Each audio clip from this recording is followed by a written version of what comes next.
Hi everyone, Radhe Radhe. In this video, we're going to be doing chapter 13, verse 11.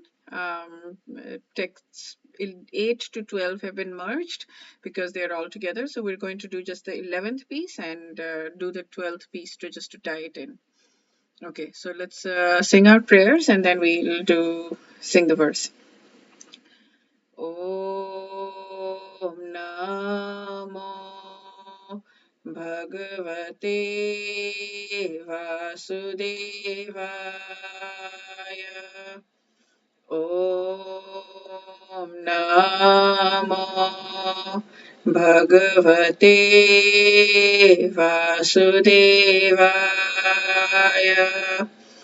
Om Namo Bhagavate Vasudevaya. Dear Bhagwan Shri Krishna, thank you so much for giving us this verse.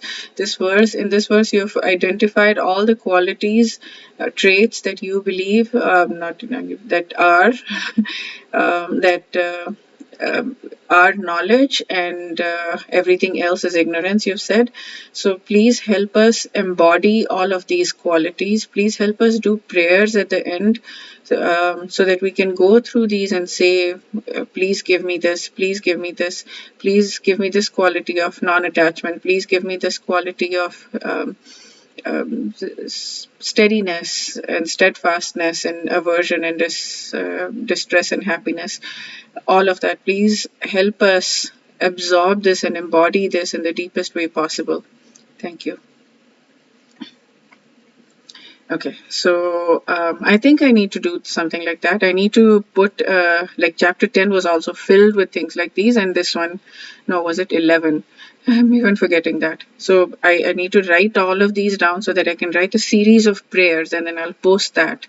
I will create at some point, I don't know when I'll do this, but at some point I'll create a series of prayers that are pulling from these sources in the Gita, and I'll write them all down and I'll read them out in one of the lectures like in one of these classes or whatever, I don't know what to call this, sessions, online videos that I'm uploading right now, and I'll post the entire prayer list on the description. So I'm not sure when that'll happen because that'll take some time, but that would be a really amazing thing, and I can keep updating that as well as more and more things come up from the Gita.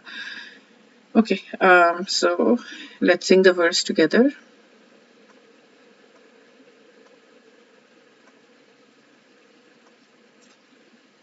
This is the last verse of this section of this merged things. Okay. Adhyatma jnana nityatvam tattva jnanartha. Wait, what am I doing? I'm sorry, I'm singing the wrong one. That was like, I don't recognize this. Mai chananya yo. It's not the last one, sorry. It's 12. It's 11. The last one is the next one. Mai chananya yogena bhaktiravvyabhicharini vivikta desha sevitvam arate tirjana sansadi. Okay, so we're done until here. He had given traits until here in the last time. And so we're going to be saying here, starting from here, constant and unalloyed devotion to me, aspiring to live in a solitary place, detachment from general mass of people. These three things that he's talking about. So he actually uses the word bhakti. Whenever he says bhakti, I'm very worried, like, because Prabhupada often will say devotion without, yoga would mean bhakti and things like that. So I'm looking at bhakti here. He's saying bhakti. So unalloyed devotion, ananya yogena. Ananya means nothing else. Anya means other things. Ananya means nothing else. So ananya yogena of bhakti. Bhakti yoga without anything else. Unalloyed bhakti devotion. Without any break. Avyabhicharini. Vivikta, to solitary places, aspiring. Sevitam, desh, places. The desh means country. So aspiring places, basically. Aspiring to solitary places. Arati, being without attachment. And jan samsadi, to people in general.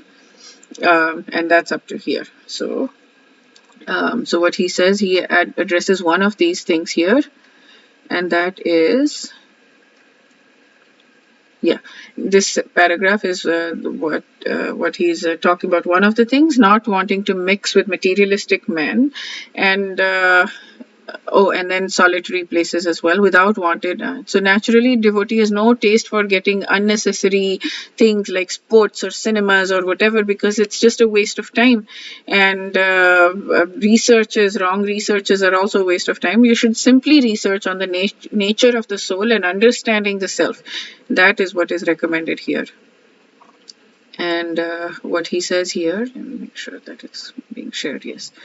So, constant and exclusive devotion towards me. Mere detachment means that the mind is not going in the negative direction, but also towards consecrating it at the lotus feet of the Lord.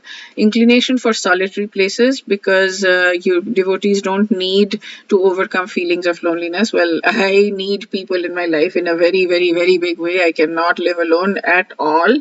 And I think that's what Prabhupada was talking about even in the previous verse, when he was saying, that detachment, it's natural to have it's as detachment from children, wife, and home. They're natural objects of affection, but use it towards God. So I think this one is a little bit harsher here. He's saying it's not for me. I cannot be I cannot go for solitary places because I need people. So, but yeah, we can surround ourselves with association. And they talk about association, how important association is as well. So we can surround ourselves with people who are actually interested in the same topics that we are, and like intensely interested. We want to surround ourselves with people who are as intensely eager for this path to Krishna consciousness that we are. This path to attaining Krishna's love, attaining Krishna Prem. We can just surround ourselves with that, and that's perfect.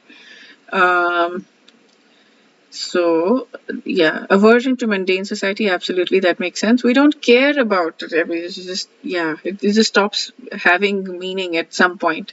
But again, we don't force ourselves, right? We don't force. If we want to go watch a movie or something, it's okay. We don't. What Prabhupada says is that we don't remove things from our lives. We add Krishna to our lives, and automatically, because we have higher taste, the lower taste things will disappear. So that's the more important thing. It's not that you keep yourself away, and I want to watch this movie, but I'm not going to watch this movie because I'm not supposed to, because that's not knowledge. No, you don't do that. You just simply chant more, and you hear more about Krishna, and automatically you hear more kirtans, and automatically you'll not feel as much like going to watch movies, because it'll feel like a waste of time.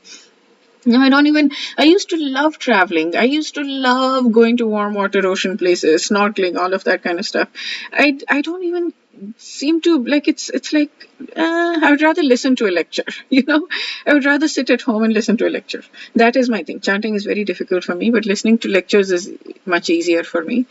So yeah, I mean, it just doesn't give that pleasure anymore when you're starting to do this kind of thing.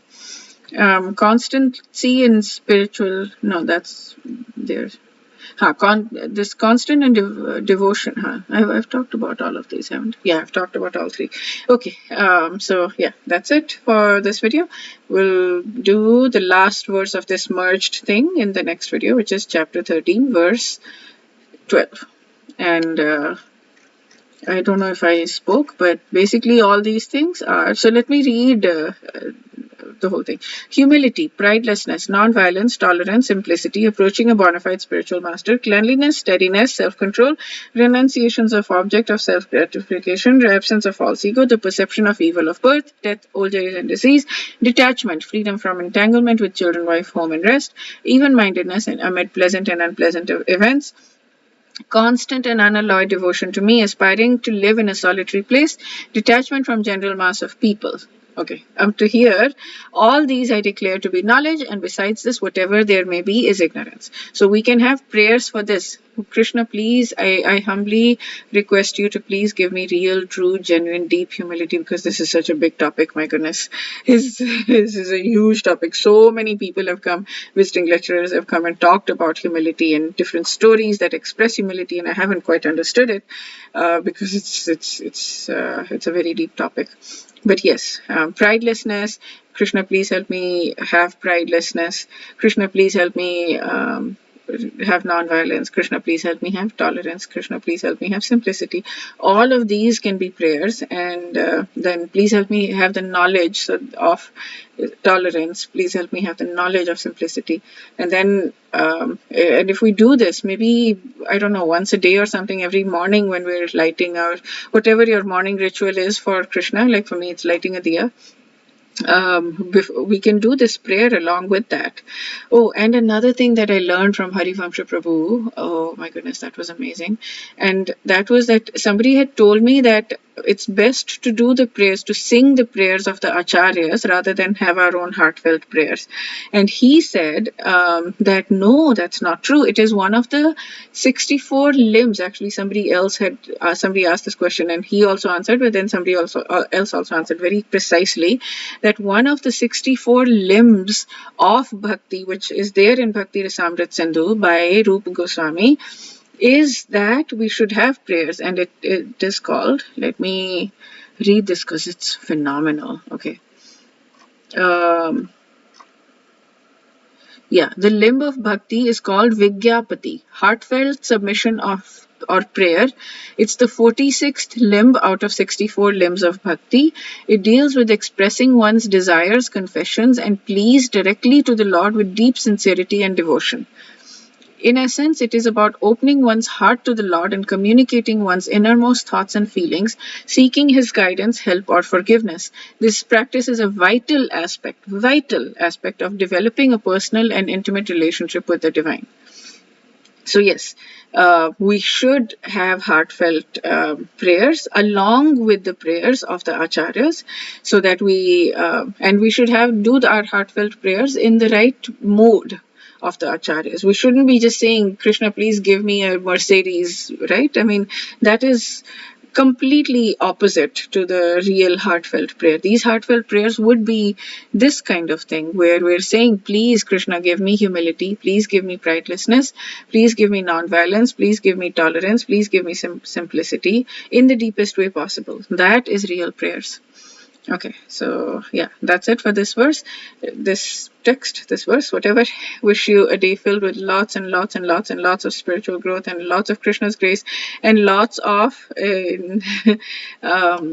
detachment, but in a healthy way. Yeah. Okay. Wish you a beautiful day. Radhe Radhe.